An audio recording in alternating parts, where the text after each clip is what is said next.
The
post-punk era continues.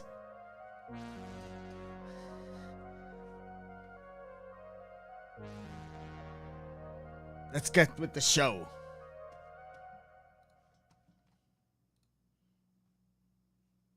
I apologize for the late start tonight, guys. I was doing my fantasy draft. Whooping that ass.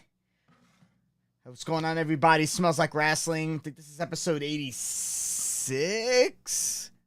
Right? Episode 86. Am I losing it? Let me double check. Yeah, 86. Wow. Still going strong. Episode 86. All right, so we got a lot to talk about. I am pretty sure we need to talk about All Out. I haven't been on the mic since All Out. So we're going to talk about All Out. We're going to talk about Monday Night Raw. We're going to talk about a little bit about what happened on NXT. Yes, I did manage to watch at least most of an episode of NXT this past week. As per Ben, he asked me to, so I obliged. Because he said if I didn't, I wouldn't be a good friend. Which is bullshit. I'm the best of friends. I'm the greatest friend ever. Yeah, so we got a lot of stuff to talk about. Let me, actually forgot we're going to go over All Out. So let me just pull up my notes from that. And, let's see here. No.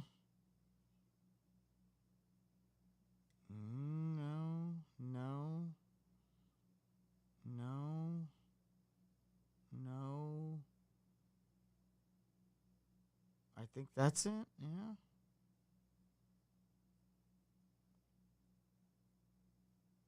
Is this it? Okay, cool. All right, so let's talk a little bit about All Out. Obviously, it was a pretty important show. First pay-per-view show without Punk in Chicago, 24 hours after he was fired. It was a big deal. Now, we talked about what happened on Collision, and the response was pretty much like a little mixed. I mean, you could tell that there were people who were upset that he was fired and who feel like this was a big fuck up on the part of Tony Khan and AEW and the Young Bucks and Hangman and Kenny Omega and Jack Perry and a whole long list of other people. All Out came about, and it was a fantastic show. A lot of people were worried about the build-up. I was worried about the build-up to both All In or All Out. And both of those shows did not disappoint. They were excellent shows. All Out was phenomenal. The matches were great. Tonight's Dynamite, you could tell that they were actually doing a build a couple of weeks before Grand Slam instead of kind of throwing everything together the week of. So we are seeing that build for Grand Slam right now. I mean, I guess it depends on what you believe a build is. I mean, the majority of the matches, it looks like they're going to be decided by eliminator tournaments. So the build for these matches are going to be tournaments. Fine. A tournament can be used as a way to build up matches. There are ways that you could kind of input little stories into the tournament that have and set up matches that have a little bit of backstory and use the tournament as a way to kind of get these storylines together. You can create storylines from said tournament. There are a lot of different things. So there are a lot of different ways you could build up story. Now, they're already building up a story between MGF and Samoa Joe. They're building up something between Roddy and I think they're building up something between Roderick Strong and Adam Cole at Grand Slam. So I'm really excited because if this card keeps on being built up the way that I think that it is, and the potential of the matches that could be on that card, I'm 100% buying tickets to that show, and I'm going to watch. I'm going to go there live. As a New Yorker, 100%. I definitely want to go. I've been to every Grand Slam since. I went to the last two. I plan on going to the third one. I haven't really missed any AEW shows on Long Island. The ones in Jersey I tend to miss because it's kind of a pain in the butt to get there. But the ones on Long Island and the ones in like Brooklyn or New York are the ones I try and get to. So if the card is gonna line up how I think and how I'm thinking right now, it should be Adam Cole versus Roderick Strong, MJF versus Samoa Joe for the AEW title, Tony Storm versus Saraya for the AEW Women's Championship.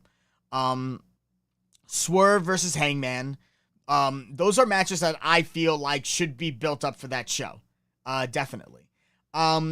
No word of them doing a Collision Grand Slam. It's more of a Dynamite Grand Slam. So I guess but I mean, like, listen, to do a show in a 20,000 seat stadium for Wednesday and Saturday and try and get good tickets is probably ridiculous. So I don't mind that there's just going to be I don't mind that there's not going to be a Collision Grand Slam. Hold on.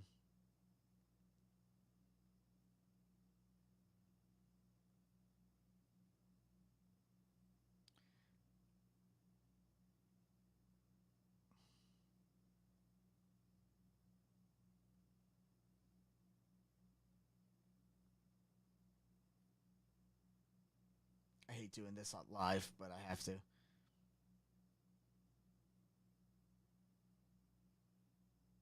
Oh my god. It just takes forever to do this shit. Done.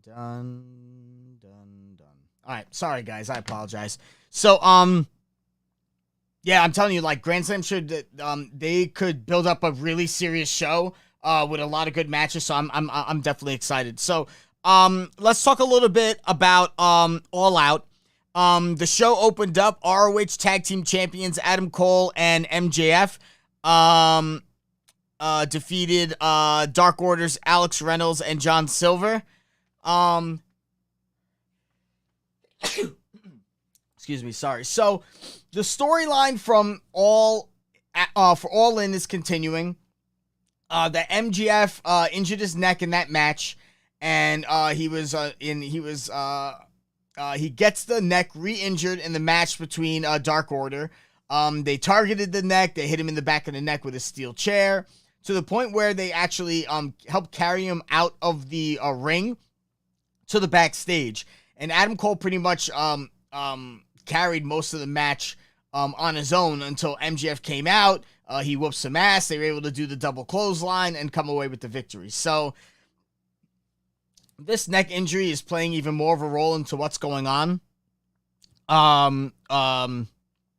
With MJF, with Adam Cole, with everything surrounding the ROH tag belts and the AEW title. As MJF is walking up the ramp, Samoa Joe comes out for his match against Shane Taylor, but kind of gives MJF a shove on the way off the ramp, to which MJF did not take that lying down. He went after Samoa Joe immediately after. They had to be separated. This is a harkening back to MJF working security for Samoa Joe in that infamous gif that's online with Samoa Joe just pushing MJF off to the side. So they're playing into that. We'll get more into that when we talk about the Dynamite review. What else? Am I doing this in order? I apologize, guys. Let me see if I can get this in order. There we go. So sorry. Okay. So I'm pretty sure that first match was still the yeah. They had the 0 hour match. They did a 20-man battle royal and Hangman Page won. What else? That was pretty much it. The Acclaimed and Daddy Ass defeat Jeff Jarrett, Jay Lethal, and Satnam Singh to retain the AEW Trios titles. It was it was a nothing match. We talked about Adam Cole and MJF winning the tag match. Next match, Samoa Joe defeats Shane Taylor to retain the ROH Television Championship. It was fucking awesome. The main theme of the night was big meaty men slapping meat. That was definitely the theme for All Out. An amazing match against two big men. Shane Taylor definitely shows that he could definitely be a television champion, a world champion, definitely a big main guy in either ROH or even potentially AEW. Luchasaurus with Christian Cage defeats Darby Allin with Nick Wayne in his corner to retain the TNT title.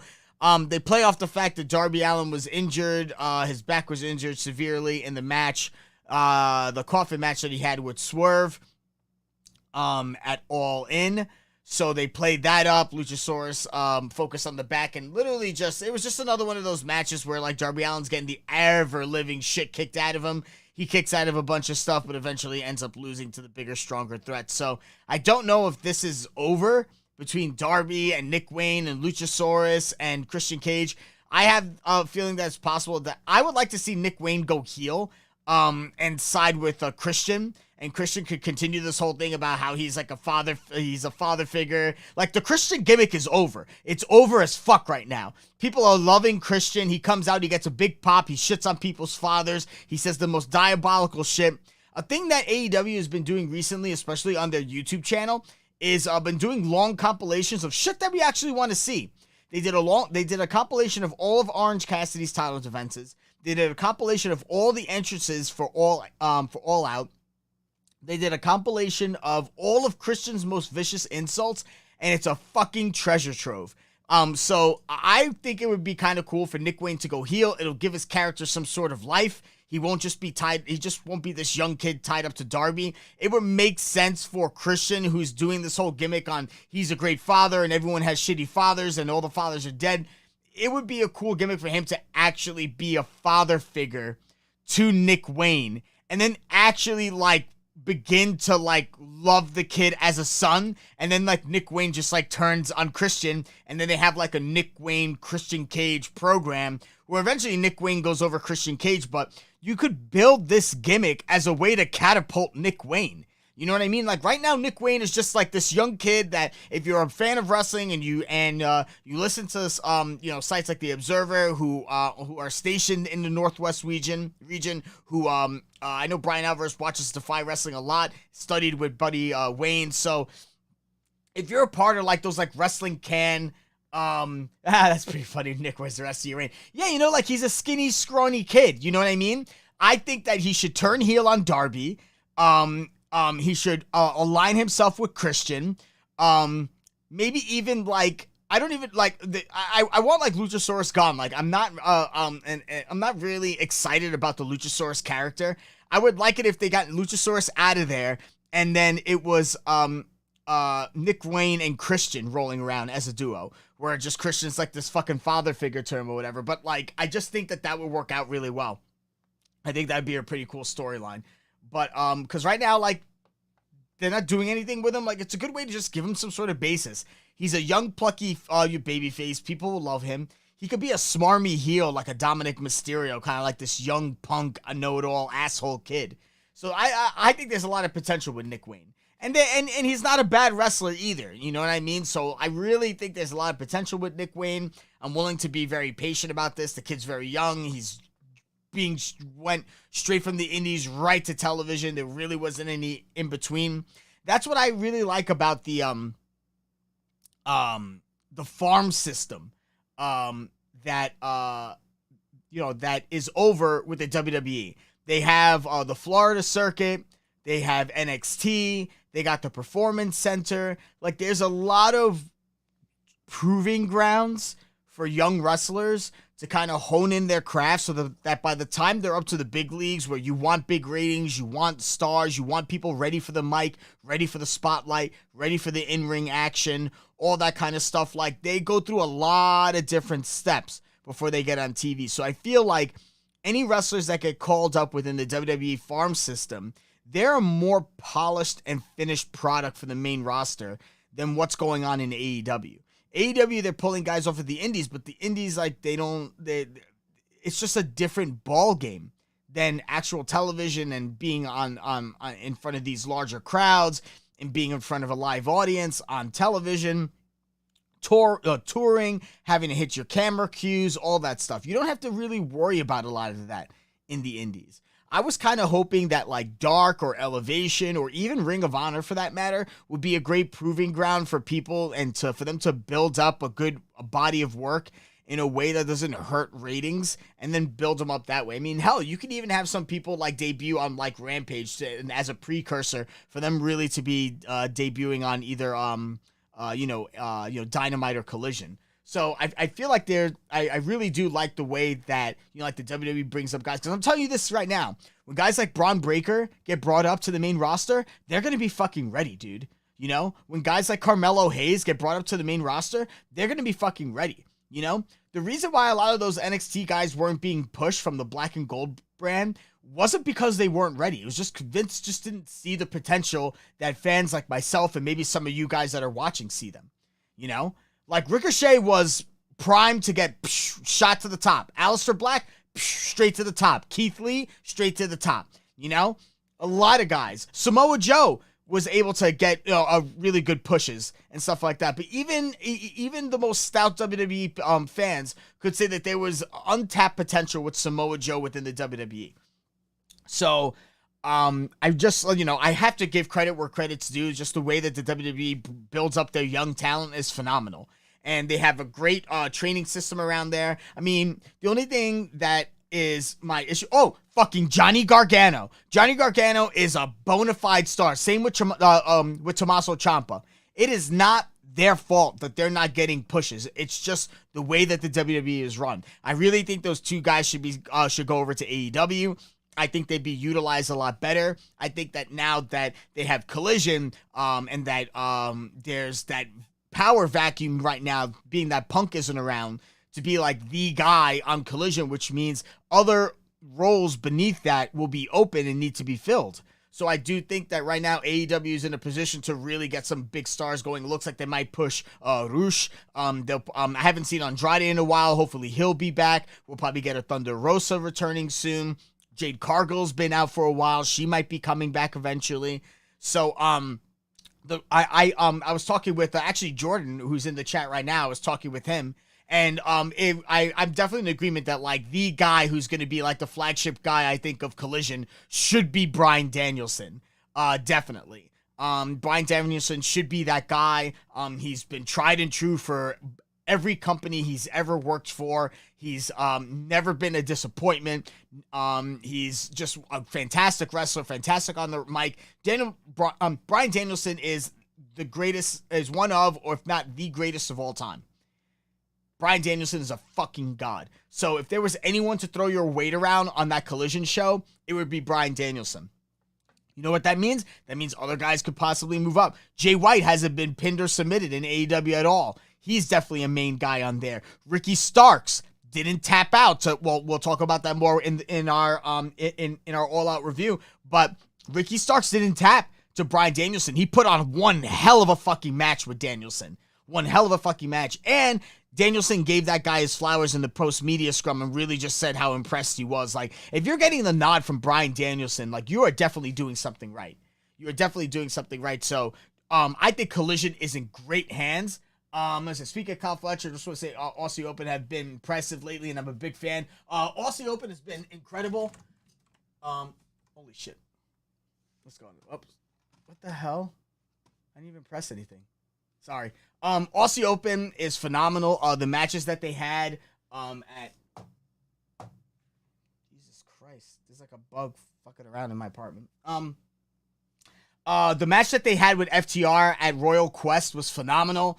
They're a great tag team. They're a great addition to AEW. They'd be a great addition to Ring of Honor. They're really, I think, going to come into their full form once Ospreay signs with AEW, and that'll be his faction. They'll probably continue the United Empire, possibly if Ospreay even owns the rights to that name, it could bring it over from New Japan. So there's definitely potential there, but I'm really excited for the future of AEW. I thought All Out was a great show. I thought Dynamite tonight was pretty solid. Just for the simple fact that they're actually building up matches to Grand Slam. It's actually getting me excited enough. No, I think it was like a cricket, dude, but it's gonna fucking die. If I see that thing hop around again, I'm gonna fucking destroy it. I like the fact that I'm starting to get interested enough in Grand Slam that I'd be willing to pay money to get out of my house to go buy a ticket and watch it. That's the point. You know what I mean? Because I'm talking with a bunch of my wrestling pals, and like, I gotta say, like, there's interest in Grand Slam because it's AEW, it's Grand Slam, it's a New York show, it's a big market. We kind of expect kind of something a little bit above average to be seen. But even me, I was like, I'm gonna wait. You know? When they first said that it was around, I'm like, okay, cool. Because I gotta say, last year's Grand Slam was a little bit lackluster, I gotta say. I mean, it was pretty much highlighted by the return of Saraya.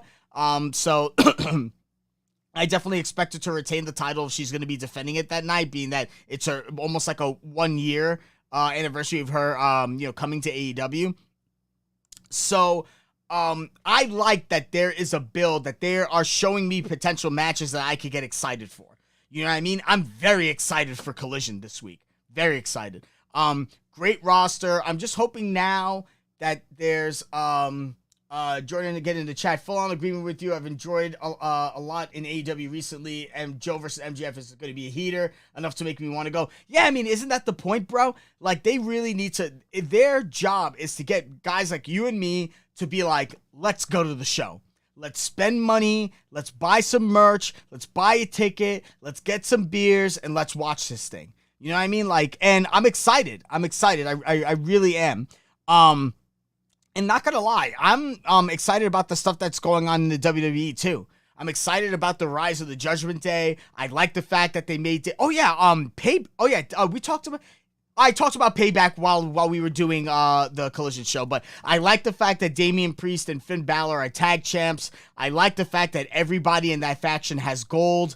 Rhea Ripley's correct. They are the new dominant faction. The Bloodline right now is kind of taking a side seat. I kind of feel like they're in a little bit of a hiatus mode until things kick off with the Bloodline, but I'm loving the Judgment Day. I'm loving what's going on with Chad Gable and Gunther. I'm liking what's going on with Matt Riddle and with Jey Uso and with Cody and with Drew McIntyre.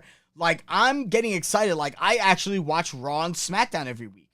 I do what I would like actually from the chat, and I already talked with Ben about this, but we didn't get to talk in depth. But if you're in the chat right now and you watch NXT, what are some storylines or what are some guys that I should look out for?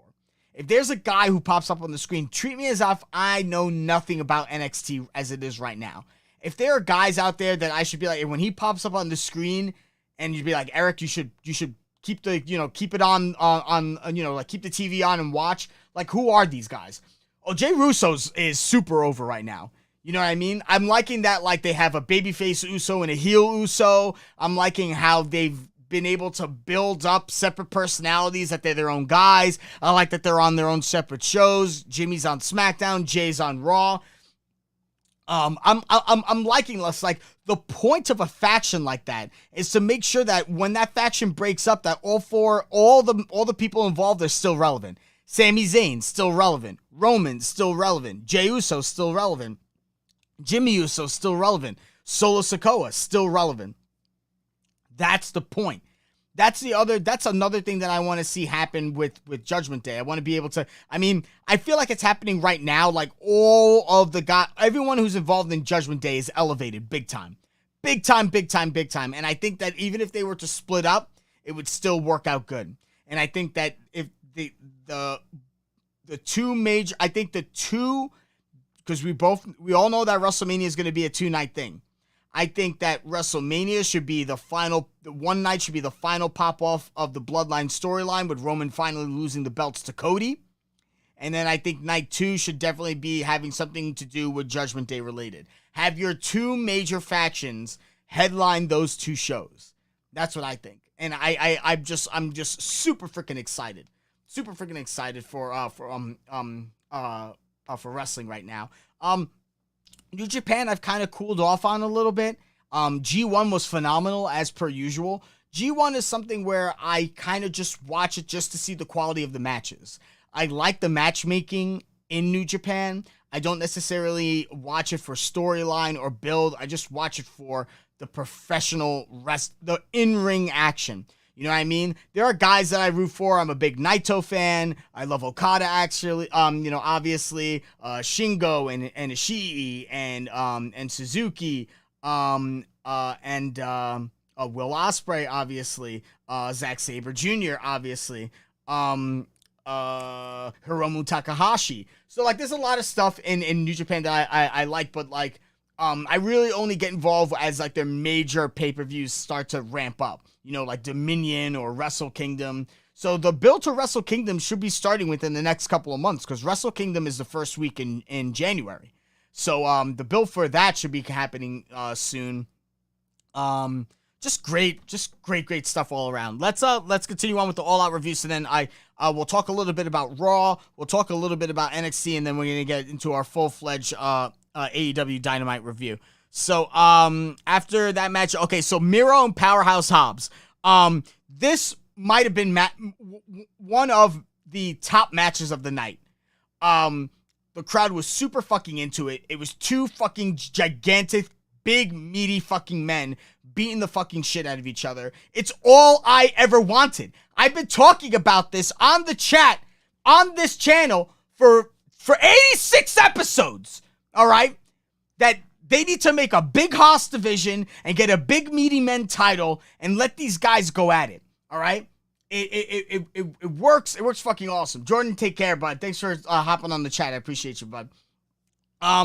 This division needs to happen. Tony needs to start booking these as special attraction matches. I think at least they need to have one of these matches every Collision and or Dynamite. At least once a week, there should be a big Haas match. They should create that belt. They should have a tournament. It should be I don't put meat involved. I don't give a shit. Lance Archer, Shane Taylor, Wardlow, Samoa Joe, Luchasaurus, Miro, Powerhouse Hobbs, 10 you could do. What the hell was his name? The guy who plays who is 10 in the Dark Order. That's another guy. How many big, gigantic behemoths do they have in AEW that they could create just specialty matches and specialty feuds for big guys? Because think about it. How often do you see big men in AEW? You don't, do you? Brian Cage is another one. Those are guys who've been begging for a spotlight. They're big dudes, but their size and their frame doesn't work with the major stars in AEW. Guys who are like 210, 205, a $180. It just doesn't work out. You know what I mean? I can't watch multiple matches with Darby Allin versus Brian Cage because it ceases to stay in that realm of kind of sorta believability. So yeah, make a big fucking meaty men title, make a big Haas title, make a belt that only the big guys go for, a super heavyweight belt, and make a super heavyweight division and give these guys something to do. It's clear that the audience wants it. Look at they were chanting meat during the United Empire match because there's a guy on their team. Butcher, another big guy that you could use. There are tons of big dudes in AEW who don't have a spotlight, and now you could give them something to fight for. Now you could build personal feuds based off of title hunts and title defenses and title wins and title losses. Tony needs to do this. It's a wasted opportunity right now with the big men that they have in their division. Otherwise, get rid of all of them or keep 2. But that's it, you know? Great match. Miro comes away with the victory. After the match, they go for a handshake. They do the handshake. Hobbs turns on Miro, attacks him, and fucking the one moment I've been waiting for since Miro started talking about his hot, flexible wife. CJ Perry shows up looking all kinds of fine. Where's my sound clip? Come get on the train. She was looking fine. Comes out there, tries to deck Powerhouse with the chair. Powerhouse catches it. Miro takes the chair. They look at each other. Miro hops out of the ring, but you guys have to remember, Miro has forsaken his God and his wife. So, like, the funniest part was as he was walking away from the ring, he's just screaming, "You're not real! You're not real!" He puts on Twitter, "I forsook you." So there's going to be some sort of thing going on between Miro and Hobbs and CJ Perry, formerly known as Lana. We'll see what's going on, but pretty excited about that. Chris Statlander defeats Ruby Soho. It was kind of tough because I don't think anybody expected, and shame on them for that matter if they didn't expect it, but I don't think anyone expected for that Powerhouse Hobbs and Miro match to be that good. So it's really hard to follow this match. Both ladies put on a good effort. It was a solid wrestling match with Chris Statlander coming away with the victory. Ruby Soho was going to cheat with the spray can. Tony Storm comes out, grabs the spray can, sprays it around, and Ruby Soho gets hit with the Wednesday Night Fever for the loss and the win for Chris Statlander. Next match, Bryan Danielson defeats Ricky Starks in a no disqualification strap match. These guys beat the soul out of each other. This was a phenomenal match, a great return match for Danielson. Comes back with Final Countdown, who Tony, spent big bucks on that. Phenomenal match. If you guys didn't think that Ricky Starks was a made man before, he's a made fucking man now. Ricky Starks put on one hell of a performance with one of the greatest wrestlers of all time in a strap match. Absolutely phenomenal match. Bryan Danielson with the chokeout victory takes the strap, chokes out Ricky Starks. If you haven't seen footage or haven't ordered All Out, the sell job that Ricky Starks did for getting choked out was one of the top sell jobs for being choked out in pro wrestling in I don't even know how long. Kudos to Ricky Starks. He's the fucking man. That guy is absolute. I love Ricky Starks. Ricky Starks is a champion in my eyes no matter what. Claudio Castagnoli and Wheeler Yuta defeated Eddie Kingston and Katsuyori Shibata. I was very surprised with this. I thought that Kingston was going to end up pinning Claudio to set up an ROH title shot because this feud with Claudio and Kingston just keeps on going. Like, there needs to be an end game for this. But it was Claudio who pins Eddie in the tag match. Eddie right now currently the New Japan Strong Openweight Champion. Katsuyori Shibata currently the ROH Pure Wrestling Champion. Castagnoli is the ROH World Champion. Wheeler Yuta, obviously a former ROH Pure Champion. So very surprised about how this ended. it was a Blackpool Combat Club coming away with the victory. Konosuke Takeshita in another surprise match. Konosuke Takeshita defeats Kenny Omega, and for the first time actually pins Kenny Omega. They fought each other way back when in Japan, and Konosuke never beat him there either. This continues the streak of Omega losses since leaving Don Callis, so I'm curious what kind of story that they're kind of rolling with Omega and with Don continuing to build more parts of the Don Callis family, so we'll see. This was a phenomenal match, hard-hitting match. I mean, Omega lands right on his head about 5 minutes into the match, takes a bare knee to the face for the loss. Fantastic match. Konosuke Takeshita. Obviously, this was a match that a lot of wrestling fans were waiting for. A lot of AEW fans were waiting for. Konosuke Takeshita, as we all know, I think it was earlier this year or last year, put on an incredible run of matches with a various amount of people in AEW. The sky's the limit. He could definitely be a major Japanese star here in America.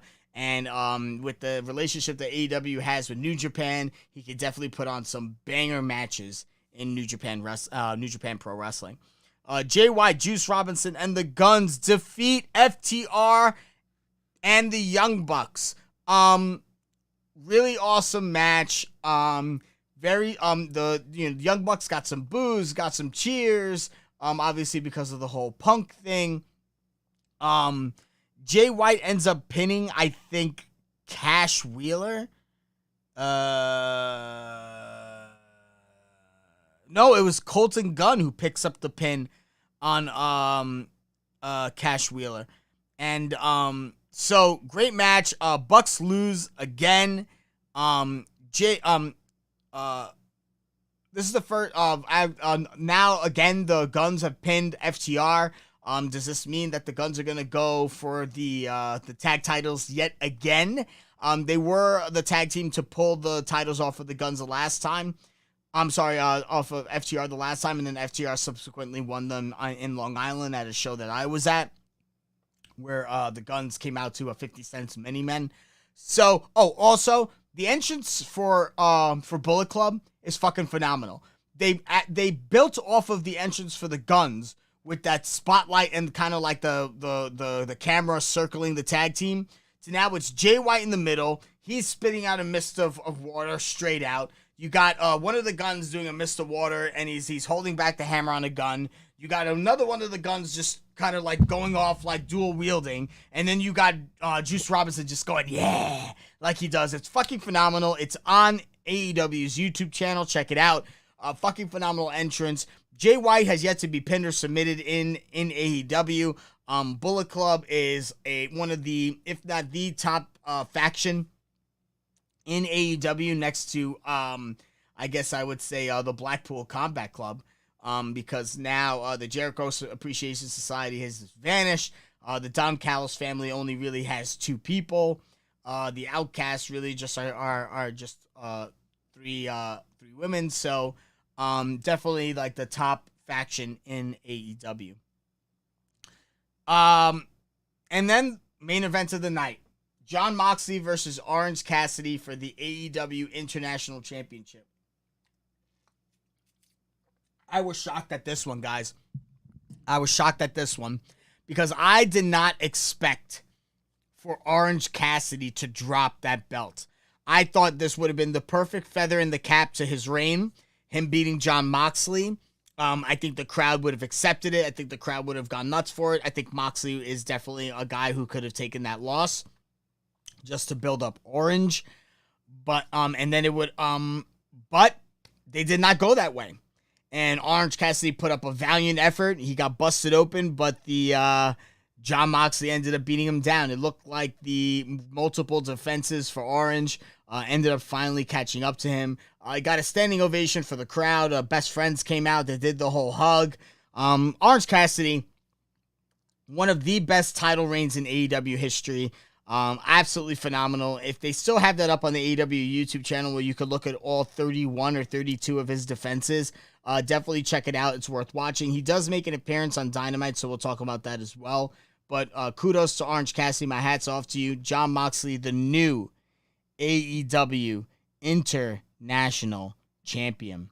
In terms of Raw, one of the main things I wanted to talk about on Raw was the fact that Gunther defeats Chad Gable to retain the Intercontinental Championship.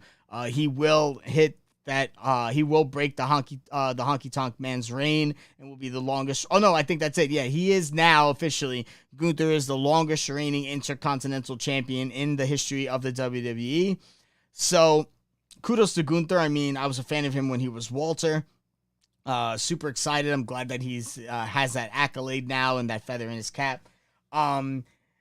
The post-match, Gunther mocking Chad Gable's kids who were at ringside, who were crying, seeing their dad lose, and now Gable vowing to win the Intercontinental Championship.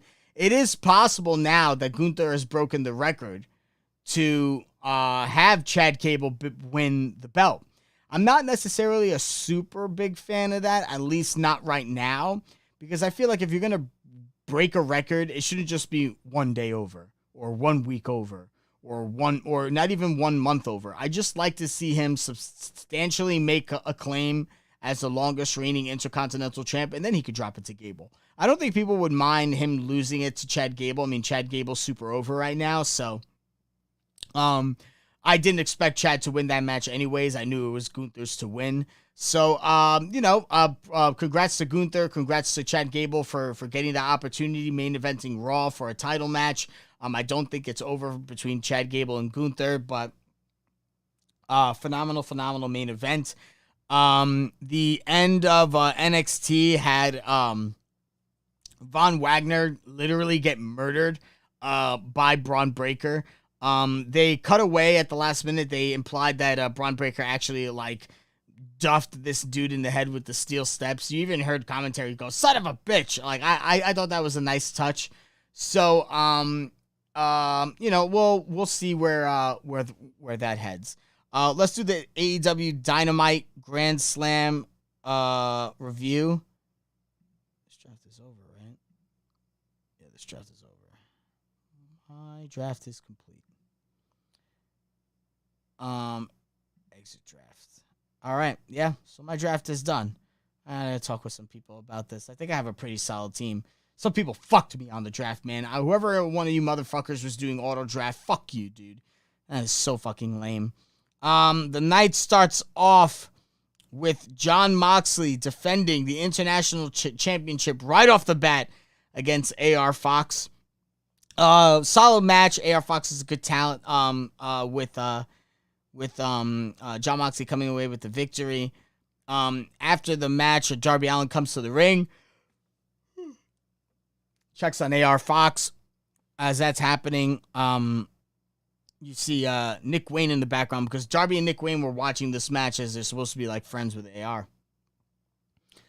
Christian Cage and Luchasaurus approached Nick Wayne, said he watched some of his father's work after last week, and he's even worse than he thought.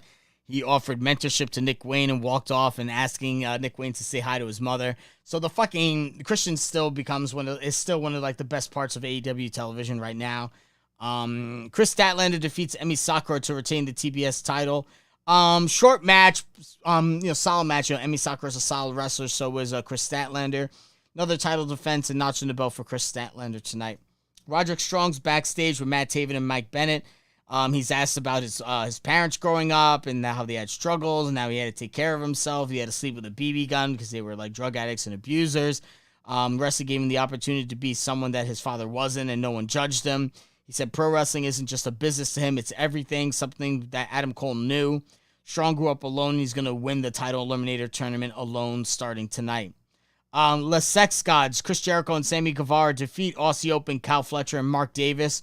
Solid match. Obviously, this is leading more towards the separation of Jericho and Sammy Guevara. I do feel like this should lead to Sammy Guevara versus Chris Jericho, with Sammy Guevara winning and Jericho just taking some time away from the business.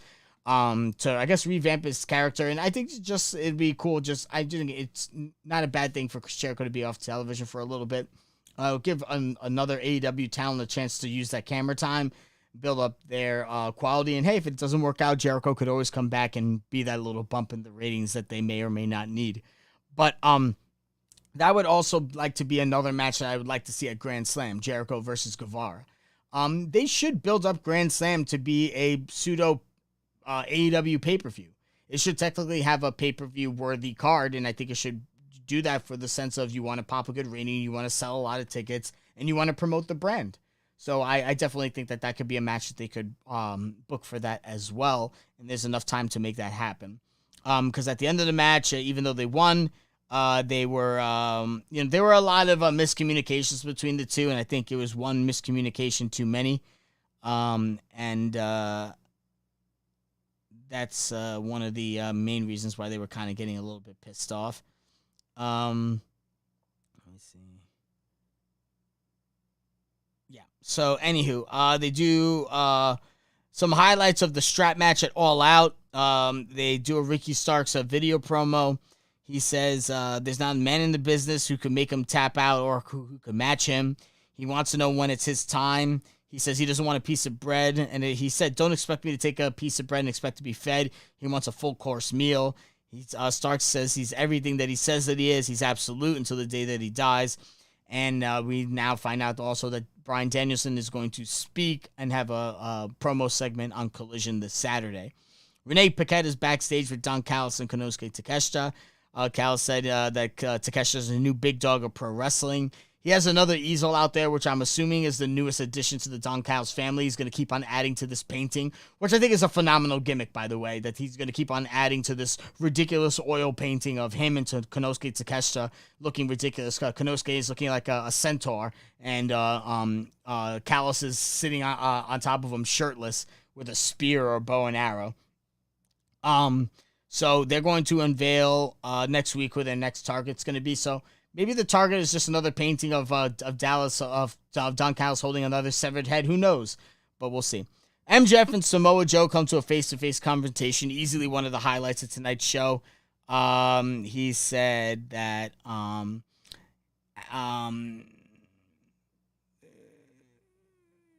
he said he was insulted that Tony Khan wanted him to wrestle in a few weeks, but realized it was Grand Slam. Started singing a little bit of New York, New York. And it looks like he was about to talk about the shove that Samoa Joe was going to plant on him when Samoa Joe's music hits and he comes to the ring.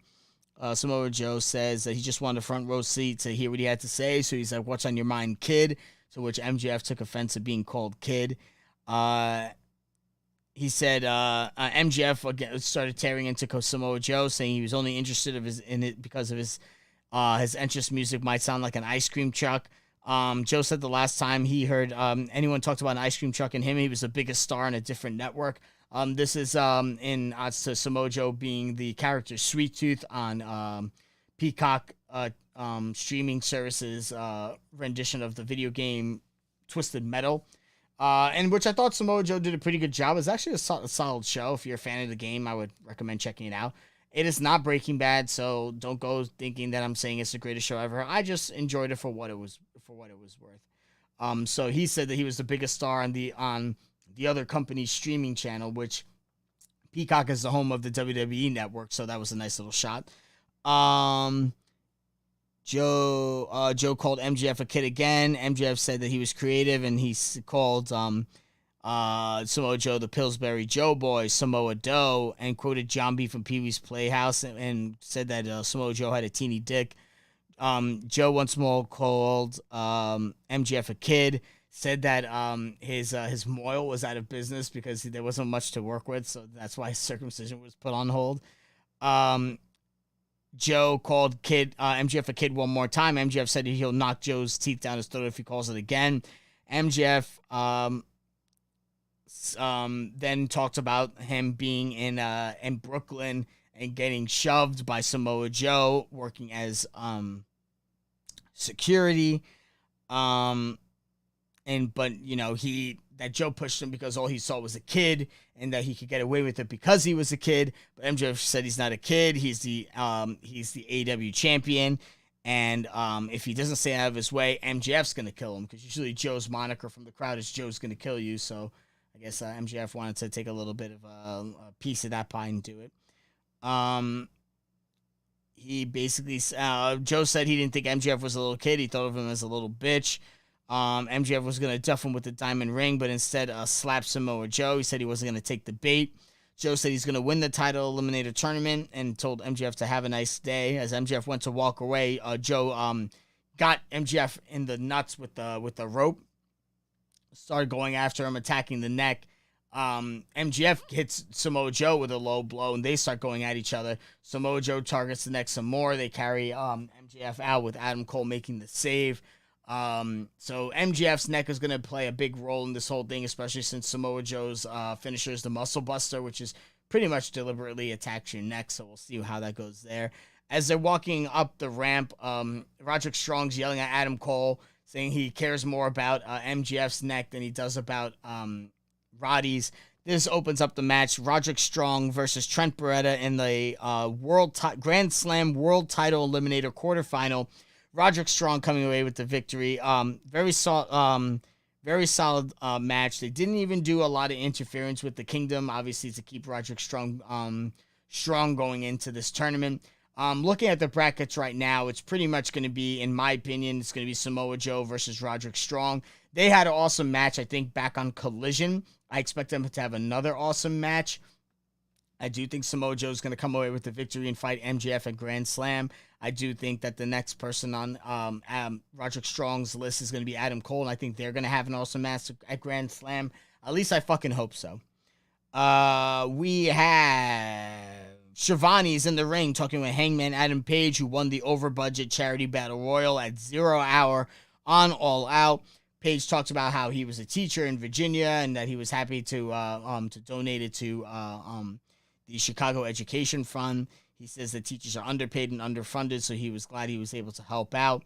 Before he could really get more on with what's next for Adam Page, Swerve Strickland comes out. Swerve Strickland basically said he was a little bit insulted that Page was doing charity work for the Chicago school system, being that they're going to all just flunk out anyways. He said Page was on the pre-show when he should be competing for the world title. AEW wanted him as a franchise player, and he's not acting like one. He questioned if Page even wants the title anymore, or any sort of glory or accolades. He says he doesn't come out with new gear, he doesn't come out with lack of merch, but he signs a new contract. And he's like, hey, it looks like you're eating good, and it shows, making a poke at that, like Hangman Page is basically out of shape. And he said he's got comfortable riding in the backseat for the Elite. He said Strickland said if he got Page's opportunities, he'd be the first black AEW world champion. Basically, Page walks off and just doesn't want to acknowledge Swerve anymore. And as he's walking, he said, no, I apologize. He said, option A, you could go walk off into the sunset and let Strickland take that spot while you're in catering. Or B, you could show that fire and tell me what cowboy shit is all about. And if you decide to face me, I'm going to walk you like a dog. And he has no empathy towards human beings or anyone for that matter. And he's coming for that spot that Hangman Page is basically just sitting on and not doing anything with, according to Swerve. As he's walking away from the ring, Swerve says, whatchamacallit? He brings up Hangman's kid and wife and the fact that he's just not a man anymore or something like this. Hangman runs back into the ring, but before he could get any sort of business done, he gets attacked by Brian Cage. Brian Cage takes him out with the drill claw.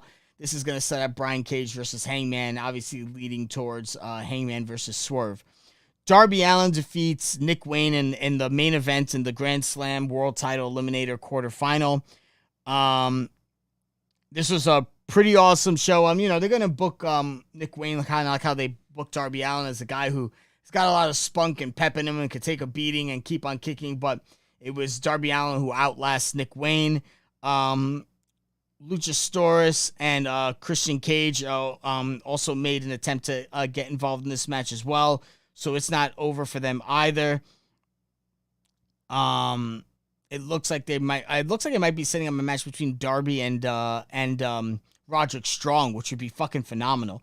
So let's talk about the lineup for Rampage this week. Penta El Cero Miedo versus Jay Lethal in a Grand Slam World Title Eliminator quarterfinal. Samoa Joe versus Jeff Hardy, again in a quarterfinal of the same tournament. The Young Bucks are going to face Matt Menard and Angelo Parker. Should be a solid Rampage, actually. AEW Collision as it stands, Roderick Strong versus Darby Allin in the semifinal match. We hear from Bryan Danielson. The winner of Penta versus Jay Lethal is going to face the winner of Samoa Joe and Jeff Hardy. So I would like to see Jay Lethal win that match and have a Jay Lethal Samoa Joe match. I think that would be a fucking great match to have. We are going to hear from AEW Women's Champion Saraya and Ruby Soho. Bullet Club Gold will be in action. And we're going to hear from the AEW Trios Champions, the Acclaimed with Daddy Ass. Dynamite as it stands for the 13th. Grand Slam World Title Eliminator Final. And Dr. Britt Baker, DMD, versus Toni Storm versus Hikaru Shida versus Nyla Rose, with the winner facing Saraya at Grand Slam for the AEW Women's title. Hangman Adam Page versus Brian Cage. And Don Callis will reveal his next masterpiece on Dynamite. Guys, that's another show. Keep on getting a little bit longer. Usually I like to end these things around 45 minutes, but we had a lot to talk about. We're getting close on an hour. I'm freaking exhausted. People, I will see you all this Saturday after Collision. We're going to talk about what happened on Rampage. We're going to talk about what happened on Collision. We're going to talk about what happened on SmackDown. Should make for a very interesting show. Follow me on Twitter. Wrasslin, L-I, that's W-R-A-S-S-L-I-N,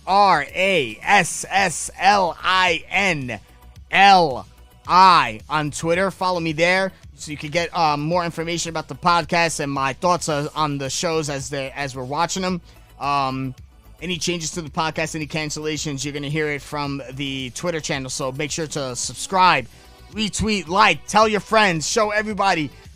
I will see you guys Saturday night, 10 p.m. right here on this YouTube channel. Smells Like Wrestling. This has been Eric. Take care, guys.